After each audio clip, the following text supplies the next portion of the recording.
Chapter 1. My name is Victor Frankenstein. I grew up in Geneva, Switzerland.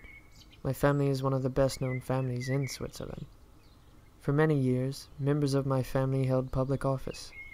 My father was famous for his public service. Perhaps I should tell you about how my father and mother met. One of my father's friends was a rich businessman.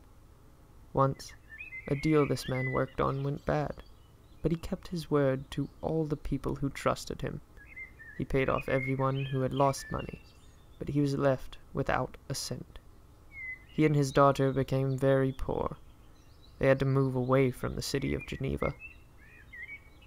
My father heard that his friend had fallen on hard times. He went to visit him. When he saw the way his friend and his daughter were living, my father's heart almost broke. He offered help, but his friend was very proud. He refused any help. He was ill. The only money he had came from small jobs his daughter did for the people in town. When she wasn't working, the young woman spent most of her time taking care of her sick father. My father heard that this friend was dying. My father again wanted to help. He went to visit his friend. He found the girl crying over her dead father's body. My father didn't want to see his old friend's daughter left out on the street. He took care of her. 2 years later, they were married. After the wedding, my father and mother traveled to many countries. Perhaps it was the years of being poor that did it, but my mother's health was not good. For this reason, they spent a lot of time in the warm weather of Italy. I was born in Italy on one of their vacations. For years, I was their only child. I remember that those years were very happy. My father and mother loved each other very much. But there was enough love for me, their only son. When I was 5 years old, my parents took another vacation to Italy. Because my mother was always interested in helping the poor, they visited a little hut on the shore of a lake. There, they found a poor farmer and his wife. The family had no money and very little food for their 5 children. One of the children, a little girl, caught my mother's eye. This girl wasn't like the other children. She seemed different in little ways. There was a sweetness to the child that drew my mother to her. She asked the farmer about this little girl. The girl's name was Elizabeth. She was not the farmer's daughter. Her real father had been forced to leave Italy for a while. He had asked the farmer to take care of his little girl. When Elizabeth's father died in another country, she had no place to go. She stayed with the farmer and his family. But then, hard times came to the farmer. He had very little money. And besides Elizabeth, he had 4 children of his own. Life was hard for the family. My mother had always wanted a little girl. She asked the farmer if she and my father could adopt Elizabeth. The farmer and his wife loved the little girl, but they knew that she would live a much happier life with my family. So they let my parents take Elizabeth. I knew nothing of this. I was too young for my parents to talk about it to me. All my mother did was tell me, "I have a pretty present for my Victor. He shall have it tomorrow."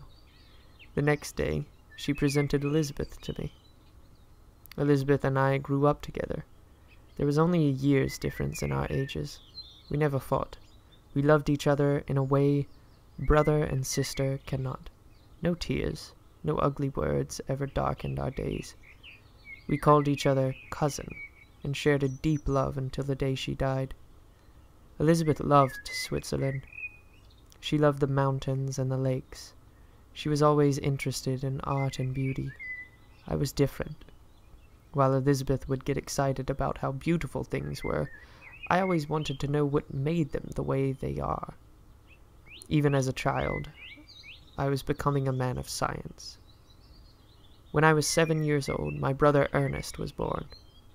At that time, my parents stopped traveling to different countries.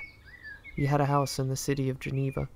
We also had a place in the country, on the shore of a lake. We spent most of our time at the country house. It was there, 4 years later, that my brother William was born. Our family did not know a lot of people. I had only one close friend. His name was Henry, and he was the son of a Geneva businessman. Henry and I became best friends. He used to dream of the days of King Arthur. He always was making up plays about knights and fair ladies. He always wanted Elizabeth and me to act out these plays.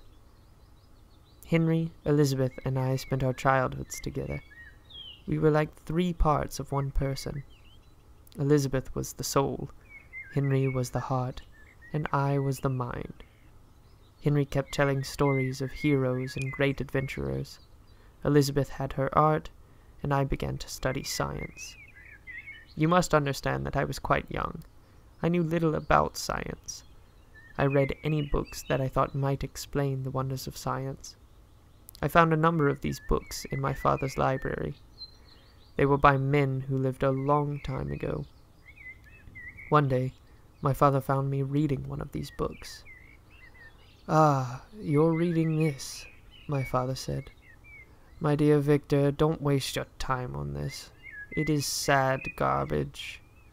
If my father had explained to me that no one believed in these books anymore, it would have been different. Most of the stuff in the books was little more than black magic. Science had already shown that these writers were silly. But I didn't know this. I was angry. My father thought that the books I liked were garbage. Instead of stopping reading these books, I found more like them. Looking back on it, I guess I was foolish. I tried spells to change lead into gold. I tried to make devils appear. Of course, none of these spells worked. I might have gone on this way for years. But then something happened. One night, when I was 15 years old, we were at our country house. A terrible storm came up. As I watched from my window, I saw lightning hit an oak tree. When the storm was over, I went out and looked at what was left of the tree. I thought that I would just find a burned tree, but the tree had been turned into small pieces of wood by the lightning. I was surprised. Why did this happen? A friend of my father's was visiting us that day. He was a scientist. He explained how lightning had destroyed the tree. Before this day, I didn't know much about electricity. This was the true beginning of my life as a scientist. I forgot all about those silly books that were filled with magic spells. I began to study nature and to read books about true science. I felt as if the lightning had been a sign from heaven. It had pointed to the way my life would go. What I didn't know was that this sign could not have been from heaven. I didn't know that my study of science would someday destroy my life and all that I loved. Chapter 2. When I was 17 years old, my parents decided that I should go away to a university in Germany. I was ready to leave when Elizabeth got sick. It was scarlet fever. My mother took care of her. Elizabeth got better, but my mother caught the scarlet fever. She knew she was dying. She called Elizabeth and me to her bedside. "I have always wanted you 2 children to marry one day," she told us. "Now that day is close. I am so sad that I must leave you, but I hope we will meet again in another world." She died quietly. We were all very sad. It didn't seem right for me to go off to the university right away. I stayed home for a few more weeks. I spent most days with Elizabeth. Finally, the time came for me to leave. My friend Henry came over that last day. I knew that everything in my life was about to change. Maybe that's why Elizabeth, Henry, and I spent this last day together. We had never been closer or loved each other more. Little did I know that we would never share such happiness again. The next morning, I left for the university. After a long, hard trip, I arrived in Germany. The next day, I went to the university and met my teachers. The first one I saw was Dr. Krimp. He taught science. He knew a lot about science, but he was a rude man. He asked me what science books I had read. I told him about the books with magic spells. He laughed out loud. "What a waste of time," he said.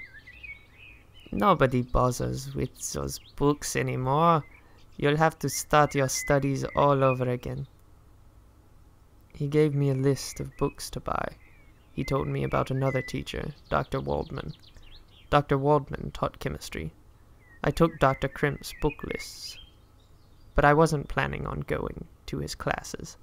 His rude ways put me off too much. About a week later, I stopped by the lecture hall to see what Dr. Waldman looked like. I was happily surprised. Waldman was everything Crimp was not. He spoke well, with a very pleasant voice. Where Crimp was hard, Waldman was smooth. And that man could teach. He started off with the history of chemistry. The old masters promised things they couldn't do. Turn lead into gold, stay young forever. These were all empty dreams. But scientists of today are different. They don't promise much, but look what they have done. We now know how blood moves through our bodies. We know what makes up the air we breathe. We are aiming at the skies. And we get closer every day. Who knows what wonders may come next? How Waldman's words excited me. I could hardly sleep that night. I went to see him the next morning. I told him the same things I had told Crimp, but Waldman didn't laugh at the books I had read. He said, "We owe a lot to those old writers. True, they were wrong, but don't you see? They started it all. Without them, science wouldn't be what it is today." Waldman told me that he was happy that I wanted to study chemistry with him. "However, you should study all kinds of science, not just chemistry," he said. "Studying just one kind of science is like studying only one side of a building. All you know is that one side." He took me to his workshop. He showed me how his machines worked. Then he gave me a long list of books to read. When I left Dr. Waldman's house, my life was changed. I spent the next 2 years studying science. I didn't even go home for a visit. I lived for my books and classes. I made some discoveries in chemistry that made me well known at the university. Finally, the time had come to begin work on my own.